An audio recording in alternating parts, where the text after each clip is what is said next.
Bakit hindi dapat tayong tumigil sa panalangin?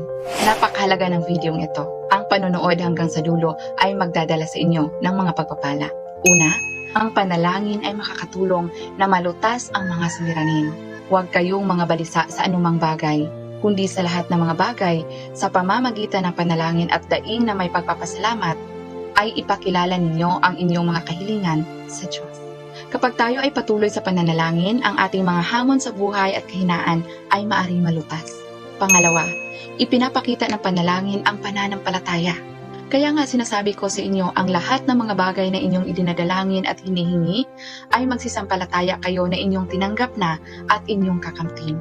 Ang pananalangin ay hindi palaging agad binabago ang ating sitwasyon. Ngunit pinapalakas nito ang ating mga puso at nagbibigay ng kapayapaan sa gitna ng mga bagyo. Patuloy kang manalangin, nakikita ka ng Diyos at naririnig ka niya at kumikilos sa paraang hindi natin nakikita.